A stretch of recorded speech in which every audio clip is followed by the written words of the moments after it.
नमस्कार, मैं इस प्रोग्राम के मेजबान खाकसार जफर खान सिंधी।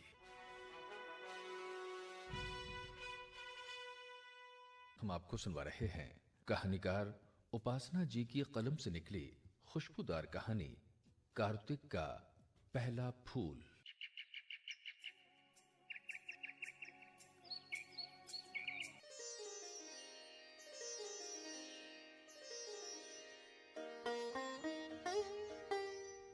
कमरे में खामोशी की सरगोशियां थीं। सरगोशियों में सपनों की छटपटाहट थी। सपनों में स्मृतियां ही बची थीं। अब बुढ़ापा उम्र का रेस्ट हाउस था। पंडित जी को लगता था कि जिंदगी धागे की एक रील है, जिस दिन पूरी उधड़ जाए उसी दिन खत्म हो जाएगी। घड़ी टिक टिक की रफ्तार से बढ़े जा रही थी। खिड़की से सूरज का एक नरम गर्म टुकड़ा कमरे में बिखरा था। बाहर हल्की हवा के साथ धूल भी थी। कार्तिक की खुशनुमा सुबह अब दोपहर की तरफ बढ़ रही थी। पंडित जी की हथेलियों की सूजी नसों में, झुकी झुकी सी पीठ में, छाती और घुटनों की पीछे झूलती चमड़ी में जिंदगी ने बाकायदा उम्र की 90 दस्तखतें छोड़ी थीं।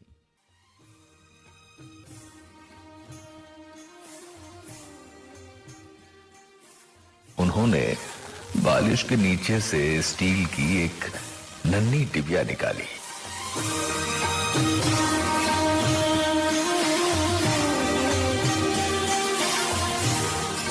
खैनी धीरे धीरे रगड़कर होंठ के पीछे दबा लेने पर वो स्वाद नहीं देती थी जो स्वाद बाईं हथेली पर रखकर उसे कस कस कर दूसरी हथेली से पीटने के बाद अंगूठे से खूब रगड़कर होंठ में दाबने पर आता था। स्वाद रोज बरोज लगातार खैनी बनाने के कारण बाईं हथेली के बीचों बीच एक काला मटमैला निशान बन गया था। खैनी बनाते हुए अक्सर पंडित जी खुदरा दिनों की जुगाली करने लगते थे।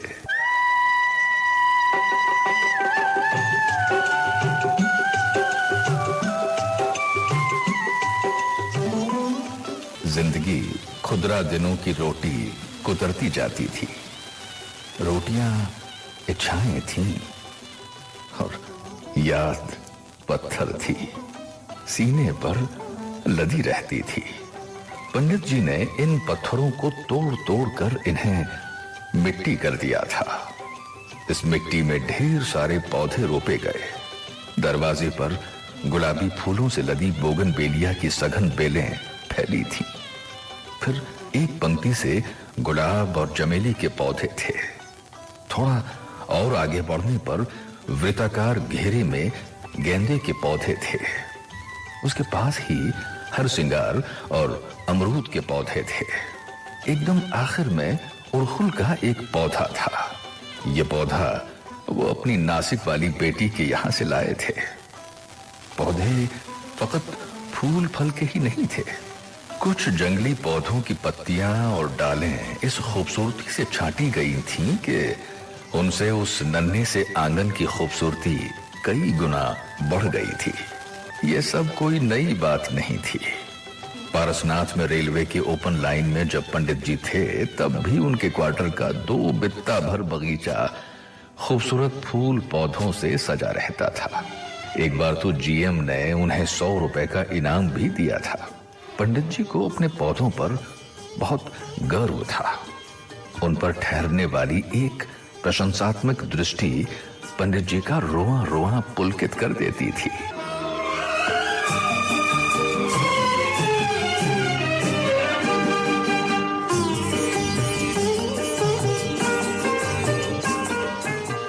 खैनी खाकर वो उठे, जनेऊ को आहिस्ता आहिस्ता पीठ पर रगड़ते हुए आंगन में आए। एक एक पौधे के पास ठहरे। रात भर झरे सूखे हरसिंगार और भूरी पत्तियां उन्होंने सुबह ही चुनकर साफ कर दी थी। मिट्टी में पर्याप्त नमी थी। उड़हुल के अलावा अन्य किसी पौधे पर फूल या कली नहीं आई थी। जिस तन्मयता से चित्रकार कैनवास पर रंग भरता होगा, जिस ममता से मां अपने शिशु को दूध पिलाती है, पंडित जी उसी मोह, ममता और तल्लीनता से मिट्टी की निराई गुड़ाई किया करते, पौधों में पानी देते। धोती उनकी मिट्टी से लिसड़ जाती, नाखूनों में जमी मिट्टी टीसने लगती थी, पर पौधों से मोह बढ़ता ही जा रहा था। एक एक पत्ता, एक एक बूटा उनकी चुहन जैसे पहचानता था।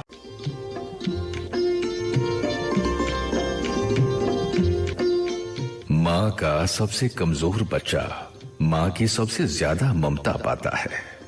उड़हुल का ये पौधा पंडित जी का ऐसी ही कमजोर संतान था। अब तक कभी इस पर एक भी फूल नहीं पनपा था।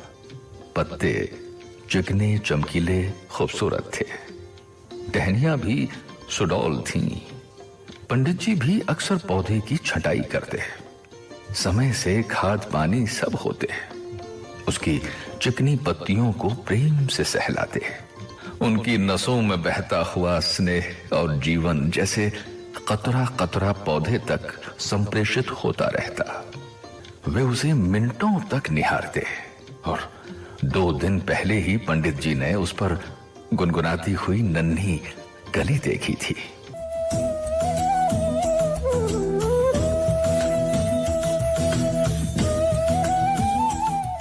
कली अब तब खिलने की स्थिति में है। पंडित जी ने आहिस्ता से कली को छुआ, मुस्कुराए, पनोहा पर आ गए। नहाने के लिए चापाकल चलाते वक्त पैर की नसें तड़ तड़ करती थीं, पूरी देह टटाती थी। बूढ़ा आदमी देह से नहीं, हिम्मत से चलता है। हिम्मत ही थी वो जो मानने ही नहीं देती थी कि अब उनकी देह थक रही है। हालांकि वे खुद सबसे कहते, बड़ी उम्र होई गई बा हमार।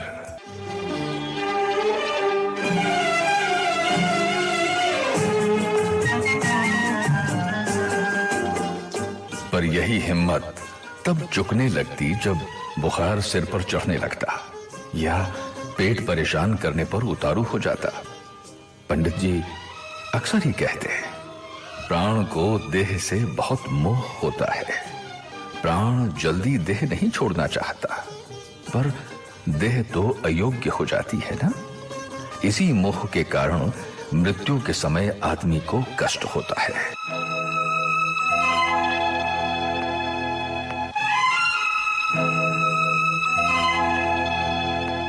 कपाट अरसा हुआ छूटे। छोटा सा शिवलिंग कोने में धकेल दिया गया था।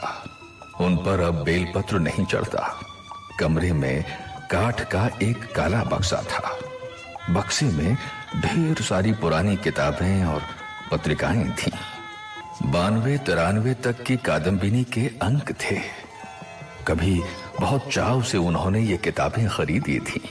उन पर दुलार से अखबार की जल्द मढ़ी थी। अब तो इस तरफ देखने तक का मन नहीं करता। बक्से में धूल अटा पड़ा था। पंडित जी कपड़े से धूल झाड़कर किताबें सजा रहे थे। बहू खाना लेकर आई थी। बोली, बाबूजी खाना। रख दो। पंडित जी पूर्ववत किताबें सजाते रहे। बहू खाना पानी रखकर चली गई। किताबें रखकर उन्होंने बक्सा बंद कर दिया। सामने खाने की थाली थी। खाना देखकर उन्हें पत्नी बेतरह याद आती थी। पत्नी को तब नाम से पुकारे जाने का चलन नहीं था। सुन तारू हो, ये कहकर ही काम चला लिया जाता था। पत्नी खामोशी से ही आगे पीछे डोलती रहती थी। उनके आसन पर बैठ जाने के बाद ही थाली में गरम खाना परोसती। पंडित जी जितनी देर खाते वो बिना डोलाती रहती थी।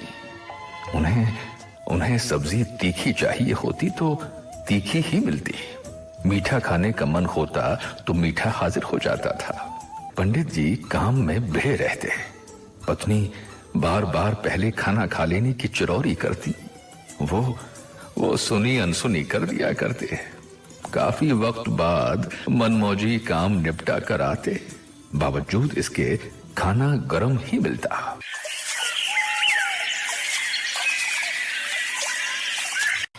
उस दिन बारिश हो रही थी। बागीचे के हर पौधे तक पानी जाने के लिए वो करहा तैयार कर रहे थे कि पत्नी पकौड़ियां लेकर बरामदे में हाजिर। पत्नी बार बार पहले गर्म पकौड़ियां खा लेने का आग्रह कर रही थी। उन्होंने बुरी तरह झड़क दिया था। हर समय क्या खा लीजिए लगाए रखती हो, देखती नहीं काम निपटा रहा हूं, तुम्हें तो बस अपनी पकौड़ियों की पड़ी है।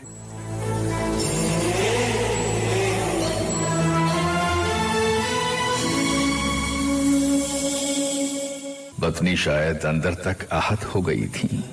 धीरे से बोली, जब हम न रहब ना तब बुझाई तहरा। दोपहर किसी उदास पुराने धुन की तरह चढ़ रही थी। खाने पर मक्खी भिनभिनाने लगी। पंडित जी ने हथेली हिलाकर मक्खी भगा दी। दीवार के कोनों पर मकड़ी के जाले लटक आए थे। खिड़की पर बैठा कबूतर पंख फड़फड़ाता उड़ गया।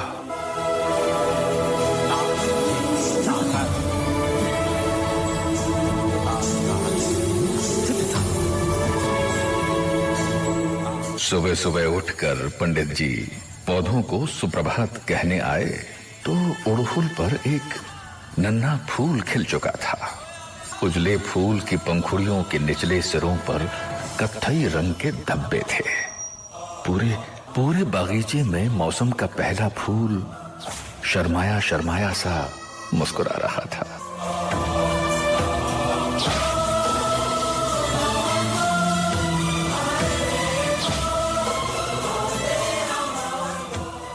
अरहर की झाड़ से आंगन बुहारते हुए कई दफे नजर उधर ही को उठ जाती, जैसे कत्थई स्याही में उंगली बोर कर उजले फूल पर छिड़क दिया हो।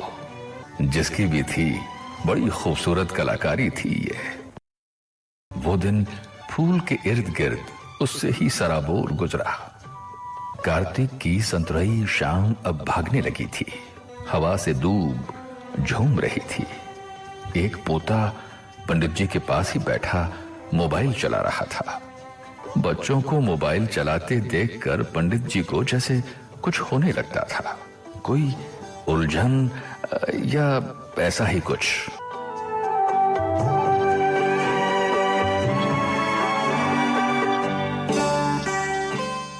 कहाँ टीप टाप कर रहे हो? पोते ने बड़े व्यस्त भाव से कहा, कुछ नहीं। किसी का भी अपने पास बैठना कभी कभी पंडित जी को रोमांच से भर देता था। बीते दिनों की मौखिक जुगाली करने के लिए मन गुलगुलाने लगता, पर अब स्मृतियां, वर्तमान सोच, कल्पनाएं, स्वप्न सब इस कदर गड्ढमड्ढ हो गए थे कि एक एक सूत को अलगाना अब मुश्किल लगता था। कुछ भी कहने से पहले मन ही मन जैसे कोई तैयारी चलती थी। सोचे हुए और बोले हुए का फर्क मिट गया सा लगता था। कई बार कुछ बातें पंडित जी मन में इतना दोहरा लेते कि उन्हें ऐसा लगता कि वो इसे दूसरों को कई दफा सुना चुके हैं। कई बार इसके उल्टा भी होता था कि दूसरों से कई बार कही हुई बातें भी मन में दोहराई गई सी लगती थी। दिन भर कमरे में पंडित जी की सांस के अलावा बस चूहों की भागदौड़ सुनाई पड़ती थी। ऐसे में बोलती हुई टीवी भी निर्जीव नहीं लगती। पंडित जी ने खंखार कर कुछ पंक्तियां कहना शुरू किया था। पोते ने ऊबे और विरक्त भाव से कहा, सुनाई हुई कहानी कितनी बार सुनाएंगे बाबा?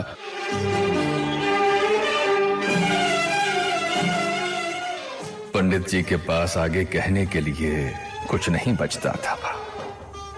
दुनिया के हर आदमी के पास एक त्रिभुज था, तीखे कोणों वाला त्रिभुज। पंडित जी के भीतर भी कोई त्रिभुज था। पंडित जी अपने भीतर के त्रिभुज को लगातार घिसते रहते थे कि वो कोमल, नर्म और गोल बना रहे, ताकि जब भी किसी से उनका त्रिभुज टकराए तो सामने वाले को कम से कम चोट पहुंचे। लेकिन दुनिया के पास न तो इतना धैर्य होता था, न ही वक्त। इसलिए पंडित जी से टकराने वाली दुनिया के हर त्रिभुज की चोट बेहद मारक होती थी। यादों की रेत जब भी चाहे जिधर फिसल जाती थी। 5 बेटियों में जब सबसे बड़ी सयानी हुई तो पंडित जी ने मजले भाई से वर ढूंढने में मदद मांगी। भाई सांझ की बाती में घी डालते हुए बोले थे, सेठ टोडरमल कहता है कि भाई बेटी अपने दम पर पोसता है कि भाई के दम पर।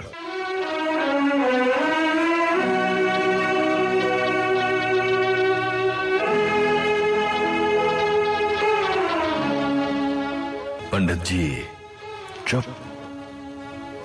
धीरे धीरे सारी बेटियां अपने अपने घर की हो गई थीं। छुट्टियों में उनसे मिलने आती, दुलार जताया जाता, शिकायतें दर्ज होती। आप छोटी को ज्यादा मानते हैं, आप बड़ी को ज्यादा मानते हैं। शब्द की कई तहें थीं। एक शब्द से कई अर्थ साधे जा सकते थे। पंडित जी मानने से थक गए थे।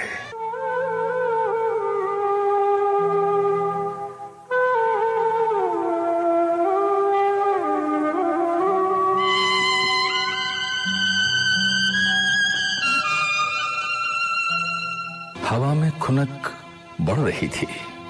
सूती शाल बदन पर ढीली पड़ गई थी। अंधेरा गाढ़ा था। पंडित जी लालटेन जलाने कमरे में जाने लगे। आंगन के कोने में उड़हुल मुस्कुरा रहा था। पंडित जी उसके पास गए।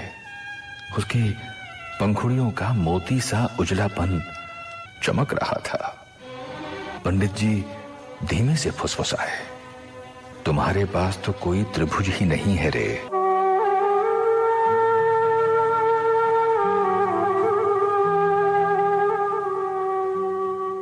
कार्तिक के एक हल्के झोंके से फूल सिहर गया।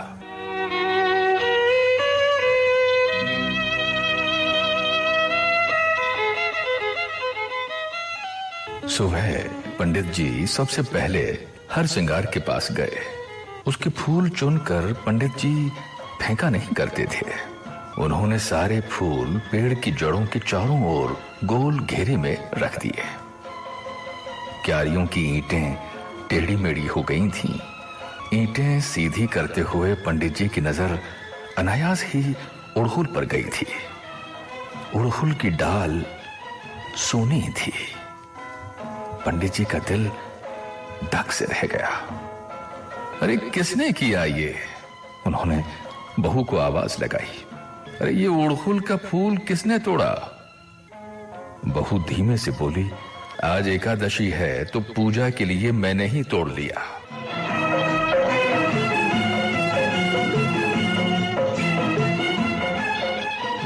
पंडित जी का मन रोने को हो आया। वो चुपचाप बैठकर क्यारी की ईंटें सही करने लगे। बोगनवेलिया की लताओं के पास छत पर कबूतर था। कबूतर टुकुर टुकुर पंडित जी को देख रहा था। उड़हुल की वो सूनी डाल कार्तिक के झोंके से अब भी झूम रही थी।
तो दोस्तों, ये थी कहानीकार उपासना जी की कलम से निकली खुशबूदार कहानी कार्तिक का पहला फूल।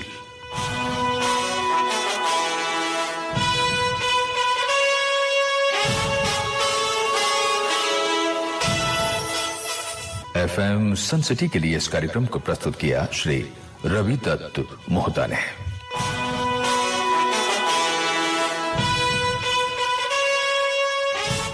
अगले शनिवार फिर किसी नई कहानी के साथ होंगे हाजिर। तब तक के लिए मैं इस प्रोग्राम के मेजबान जफर खान सिंधी आपसे चाहता हूं इजाजत। नमस्कार।